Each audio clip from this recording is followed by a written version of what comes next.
Hi అండి, అందరికీ నమస్కారం. ఈరోజు నేను దసరా పండుగ విశేషాలని మీ అందరితో పంచుకోవడానికి మీ ముందుకు వస్తున్నాను. ముందుగా అందరికీ దసరా పండుగ శుభాకాంక్షలు.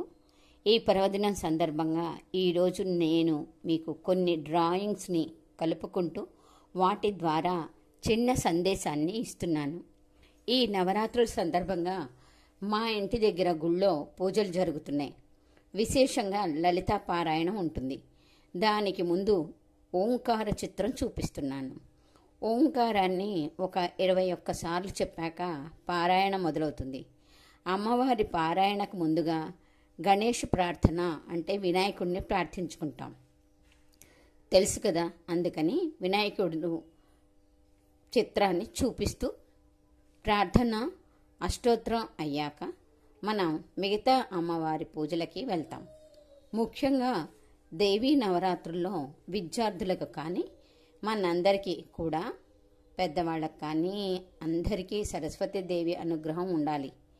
పెద్దవాళ్ళకేమో జ్ఞాపక శక్తి చాలా ముఖ్యం అండి.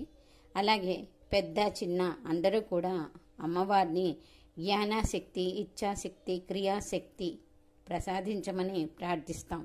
ఎందుకంటే అవన్నీ అందరికీ ఉండాలి. పెద్దగా అయ్యాక కూడా అమ్మవారి కృప ఉండాలి కదా. అమ్మవారిని ఆ విధంగా కొలుచుకుంటాం. మరి ఈసారి విశేషం ఏంటంటే దసరా పండుగ అన్ని రోజులు విపరీతమైన వానలు పడుతున్నాయండి. ఆ వానలు ఇంత అంతా కాదు, రోడ్లన్నీ నేలతో నిండిపోతున్నాయి. అయినా సరే ముత్తైదువులందరూ కూడా గుళ్ళకి వెళ్ళడం, తాంబూలాలు స్వీకరించడం, అమ్మవారిని స్తుతించడం మాత్రం ఎక్కడా ఆపలేదు. వాళ్ళకి తోచిన విధంగా గొడుగులు వేసుకునైనా గుళ్ళకి వెళ్తూ అమ్మవారి అనుగ్రహానికి పాత్రులు కావాలని కోరుకుంటున్నారు. ఇక పిల్లలకి దొరికిందే అవకాశం. స్కూలు తెరిచాక ఎగ్జామ్స్ ఉన్నా వాళ్ళు ఎందుకు ఇళ్లల్లో ఉండి చదువుకుంటారు?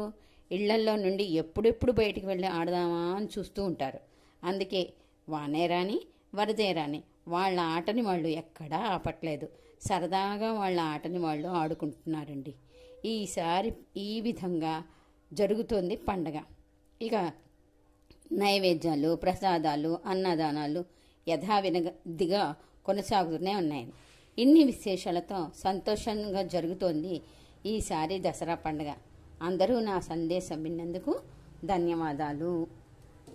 మా ఛానల్ని లైక్ చేసి, షేర్ చేసి, సబ్స్క్రైబ్ చేయమని మిమ్మల్ని అందరినీ ఇంకొకసారి విన్నవించుకుంటున్నానండి. ధన్యవాదాలు.